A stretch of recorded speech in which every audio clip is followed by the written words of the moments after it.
क्योंकि अगर राशन नहीं होगा भूखे मर जाओगे। इन्हें वोट देके चुनेगा कौन? इनकी सेवा कौन करेगा? इन्हें सेवक चाहिए। इनकी मिलों में, इनकी फैक्ट्रियों में सस्ते मजदूर कहां से आएंगे? इन्हें सस्ते मजदूर चाहिए। यह अनुसूचित जाति, जनजाति, पिछड़े वर्ग, अल्पसंख्यक, गरीबों को, मजदूरों को, किसानों को केवल मजदूर बनाए रखना चाहते हैं। इसीलिए ये जानबूझकर हायर एजुकेशन की पढ़ाई का खर्चा महंगा करते जा रहे हैं ताकि आपके बच्चे पढ़ ना पाए। आप लोग इस साजिश को समझेंगे कि नहीं समझेंगे? अभी तक आप समझ नहीं रहे हैं। कुछ ही दिन में आप इस लायक नहीं बचेंगे कि अपने बच्चों को हायर एजुकेशन में पढ़ा पाए। बच्चों का भविष्य अंधकार में जा रहा है और हमारे नेता संसद में, विधानसभा में गूंगे और बहरे बन के बैठ जाते हैं। उन्हीं के आंखों के सामने समाज के खिलाफ प्रस्ताव पारित करती है सरकारें। ऐसे गद्दार लोगों को भी सबक सिखाने का समय आ गया है। ऐसे नेताओं को रास्ता दिखाना होगा जो देश की संसद में और विधानसभाओं में बैठे हैं, लेकिन वहां बैठकर जो समाज उन्हें चुनकर भेजता है उस समाज की दुख तकलीफ उन्हें याद नहीं रहती। उस समाज पे होने वाले जुल्म अत्याचार उन्हें नजर नहीं आते। जब नई शिक्षा नीति आई थी तो हमारे सांसद क्या कर रहे थे?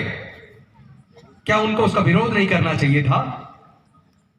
धीरे धीरे करके उन्होंने हमारी गर्दन काट दी, हमारे बच्चों के भविष्य को अंधकार में डाल दिया। आज अगर हम चुप लगाए रहे, अगर सच्चाई को जान के हमने न्याय की लड़ाई को तेज नहीं किया, तो याद रखना आप अपने बच्चों से आंखें नहीं मिला पाएंगे। क्योंकि जब आपके बच्चे पढ़ नहीं पाएंगे, आपके बच्चे मजदूर बन जाएंगे, तो आपके बच्चे फिर से दोबारा गुलाम बन जाएंगे। और वो कहेंगे कि जब ये सब कुछ हो रहा था, जब बाबा साहेब के द्वारा दिए हुए अधिकार छीन रहे थे, तो हमारे माँ बाप, हमारे नेता सब चुप्पी साधे हुए थे। इन लोगों ने उस वक्त लड़ाई क्यों न लड़ी? एक तरफ डॉक्टर बाबा साहेब अम्बेडकर जी ने अपने 4-4 बच्चे, अपनी पत्नी और अपनी पूरी जवानी को जला दिया। एक तरफ हमारे माँ बापों ने अपनी आंखों के सामने सब कुछ गंवा दिया। क्या आप लोग अपने बच्चों से आंखें मिला पाएंगे? क्या सोच के देखो गुलामी का जीवन कैसा होता है। इस आजादी को दिलाने के लिए बहुत लोगों ने अपनी जान की कुर्बानी दी है। मैंने भी संकल्प किया है, अगर समाज कहे तो पूरी जिंदगी कोई चुनाव नहीं लड़ूंगा, लेकिन अपने समाज के बच्चों के भविष्य के लिए मैं लड़ूंगा। बौद्ध में भारत का सपना डॉक्टर बाबा साहेब अम्बेडकर का था।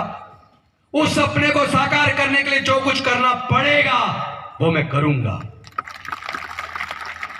इसको करते हुए अगर हमारी जान भी चली जाए तो कोई परवाह नहीं, मुझे गर्व होगा कि मैं डॉक्टर बाबा साहेब अम्बेडकर के सपने के लिए कुर्बान हुआ।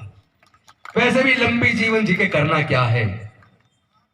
डॉक्टर बाबा साहब तो खुद कह कर गए, स्वाभिमान की जिंदगी चाहे 4 दिन की क्यों ना हो, लेकिन जिंदगी स्वाभिमान की होनी चाहिए। जीवन लंबा बेशक ना हो, पर जीवन स्वाभिमान और सम्मान से भरा हुआ होना चाहिए। तो जब तक हम जिएंगे अपने समाज के लिए जिएंगे, इसी समाज के लिए मरेंगे। अपने बच्चों के हक और अधिकार की लड़ाई को हमने लड़ने का संकल्प किया है। इसके लिए जो भी कुर्बान करना पड़े हम करेंगे। हम डरने वाले लोग नहीं हैं। वैसे भी हमारे अंदर डॉक्टर बाबा साहेब अम्बेडकर का खून बहता है। हमारी रगों में डॉक्टर बाबा साहेब अम्बेडकर का खून है। ना कोई हमें खरीद सकता है, ना हमें कोई डरा सकता है, ना हमें कोई झुका सकता है। और हत्या भी करना चाहेगा तो आसानी से मार भी नहीं सकता, क्योंकि पूरा भारत हमारे साथ खड़ा है। हम लोग इस लड़ाई को एकजुट होकर बहुत मजबूती के साथ लड़ेंगे।